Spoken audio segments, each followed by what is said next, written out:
اب بات آ جاتی ہے کہ 11ویں شریف ہے کیا؟ 11ویں شریف ایصال ثواب ہے۔ کیا کیا جاتا ہے 11ویں شریف میں؟ قرآن پڑھا جاتا ہے۔ ختم کس کو کہتے ہو آپ؟ ختم میں کیا پڑھتے ہیں؟ قرآن۔ اور قرآن پاک پڑھنا اور ایصال ثواب کرنا یہ قرآن و حدیث سے بہت سارے مقامات سے ثابت ہے۔ حضرت انس بن مالک رضی اللہ تعالیٰ عنہ حضور علیہ الصلوۃ والسلام کی خدمت میں حاضر ہو کے عرض کرتے ہیں، یا رسول اللہ علیہ وسلم، ہم اپنے مرحومین کے لیے دعائیں کرتے ہیں، ان کی طرف سے صدقہ و خیرات کرتے ہیں، کیا یہ دعائیں ان تک پہنچتی ہیں؟ کہیں صدقہ و خیرات ان تک پہنچتا ہے؟ حضور علیہ الصلوۃ والسلام نے ارشاد فرمایا، اے میرے صحابی، تم جو دعا کرتے ہو، صدقہ و خیرات کرتے ہو، یہ ان تک پہنچتا ہے، بلکہ جس طرح تم دنیا میں تحفہ ملنے پر خوش ہوتے ہو، تمہارے مرحومین بھی تمہاری طرف سے ایصال ثواب ملنے پر اسی طرح خوش ہوا کرتے ہیں۔ اس طرح خوش ہوتے ہیں کہ ہمیں پیچھے سے کسی نے جناب ایصال ثواب بھیجا ہے، تحفہ بھیجا ہے۔ بارہا بیان کر چکا کہ یہ ایصال ثواب مرحوم کے لیے سونے چاندی کے تھالوں کے اندر رکھ کے اس کی بارگاہ میں پیش کیا جاتا ہے۔ یہ 11ویں شریف اصل ایصال ثواب ہے، ایصال ثواب ہے، اور ہمیں کسی بھی وقت روک تھام نہیں ہے کہ ہم ایصال ثواب اس وقت کر سکتے ہیں، اس وقت نہیں کر سکتے۔ تو جب 11ویں شریف منانے کے لیے مولا علی رضی اللہ تعالیٰ عنہ تشریف لا سکتے ہیں، تو ہم تو ان کے جناب نوکروں کے، خادموں کے بھی خادم ہیں نا۔ ہم تو اولیاء اللہ کے قدموں کی خاک کے برابر بھی نہیں ہیں، وہ تو اللہ کے ولیوں کے سردار حضور غوث پاک ہیں۔ اور حضور غوث پاک رحمت اللہ علیہ کی شان یہ ہے کہ آپ فرماتے ہیں، ہر ولی کی گردن پر میرا قدم ہے۔ ہر ولی حضور غوث پاک سے کم مرتبے والا ہے۔ اللہ کی بارگاہ میں سب کا مرتبہ اپنا اپنا ہے، لیکن تمام ولیوں کے سردار حضور غوث پاک ہیں۔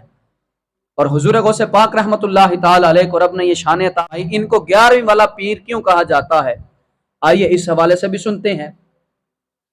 حضور غوث پاک رحمت اللہ تعالی علیہ کا جو وصال ہوا، یہ 11 ربیع الاخر کو ہوا، اس لیے آپ کو 11ویں والا پیر کہا جاتا ہے۔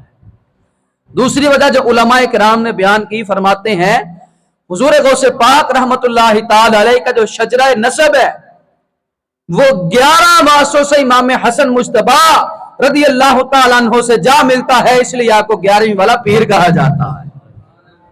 اور تیسری وجہ جو علماء کرام نے بیان کی، فرماتے ہیں جو شجرہ طریقت ہے کہ حضور غوث پاک کے پیر، پھر ان کے پیر، پھر ان کے پیر، یہ 11 واسطوں سے یہ حضور غوث پاک رحمت اللہ علیہ کا جو سلسلہ طریقت ہے، یہ حضرت علی رضی اللہ تعالیٰ عنہ سے جا ملتا ہے، اس لیے آپ کو 11ویں والا پیر کہا جاتا ہے۔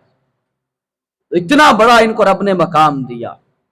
اور آپ کا نام نامی عبد القادر ہے، آپ کی کنیت ابو محمد ہے، آپ کے القابات محی الدین، غوث الثقلین ہیں، آپ کے والد ماجد کا نام ابو صالح جنگی دوست رحمت اللہ علیہ ہے، آپ کی والدہ کا نام ام الخیر فاطمہ رضی اللہ تعالی عنہا ہے۔ حضور غوث پاک رحمت اللہ تعالی علیہ حسنی اور حسینی سید ہیں۔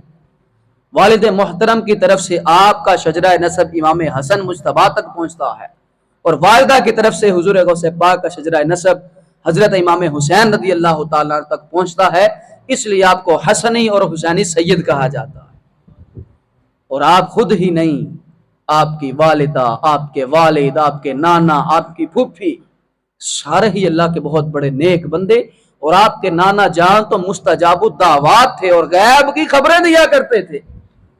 یہ پورا خاندان گویا گوہرے ولایت کی کان ہے۔